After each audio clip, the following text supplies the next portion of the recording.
Hello বন্ধুরা, তোমরা সবাই কেমন আছো? আশা করি সকলে খুবই ভালো আছো। তো এই মুহূর্তে আমরা দাঁড়িয়ে রয়েছি পূর্ব মেদিনীপুর জেলার মহিষাদলের জগৎপুরে, তোমাদেরকে দেখাতে একটা বিখ্যাত এবং ঐতিহ্যবাহী কালী মেলা। যেই কালী মেলাটা হচ্ছে আমাদের এইদিকে প্রচণ্ড পপুলার এবং প্রচণ্ড মানুষ কিন্তু এই মন্দিরের সঙ্গে পরিচিত, যেটা হচ্ছে জগৎপুরের কালী মেলা। তো সেই কালী মেলা দেখানোর জন্য বর্তমানে আমরা মন্দিরের সামনে দাঁড়িয়ে রয়েছি। তো এই ভিডিওর মাধ্যমে আমরা তোমাদেরকে দেখাবো এই মেলা কতদিন ধরে চলবে, এবছর এই মেলাতে কি কি অনুষ্ঠান রয়েছে, তোমরা যদি এই মেলা দেখতে আসতে চাও কিভাবে আসবে, সমস্ত ইনফরমেশান এই ভিডিওর মাধ্যমে থাকছে। তো ভিডিওর মধ্যে রয়েছে আমি বিশ্বজিৎ, আর তোমরা দেখছো DJ BM blog YouTube channel. তো চলো তাহলে বন্ধুরা ভিডিওটা শুরু করছি, তোমরা দেখতে থাকো।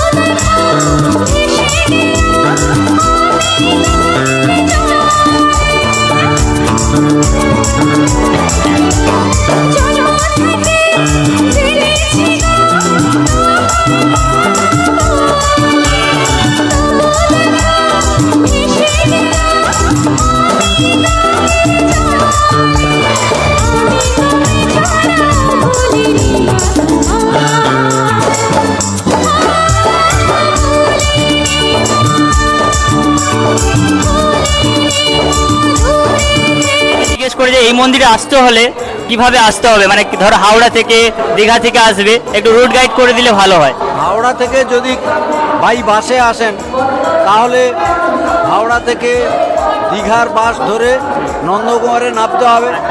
নন্দকুমারে নেমে নন্দকুমার মোড় থেকে অথবা নন্দকুমার যে চৌরাস্তা আছে ওখান থেকে দীঘা কুমড়াহাটি বাস ধরলে মোটামুটি দাঁড়িবিড়া শিব মন্দিরে নেমে যাবেন।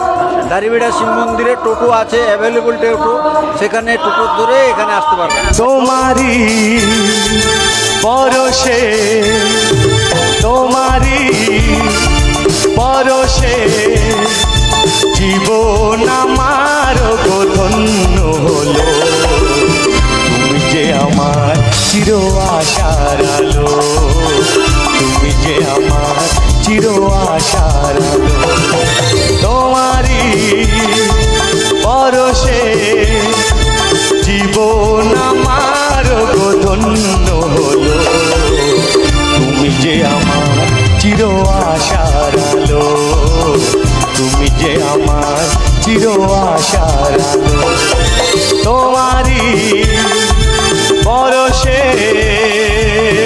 এই মেলা কতদিনের বা কি কি অনুষ্ঠান সূচি রয়েছে?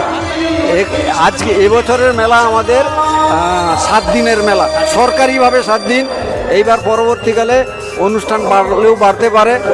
এখানে এমন কিছু নেই যে নেই, এখানে কি বলে কীর্তন, যাত্রা, থিয়েটার, নাটক, কি বলে এবছর কত আসর যাত্রা রয়েছে? আগে এবছর কত আসর যাত্রা রয়েছে?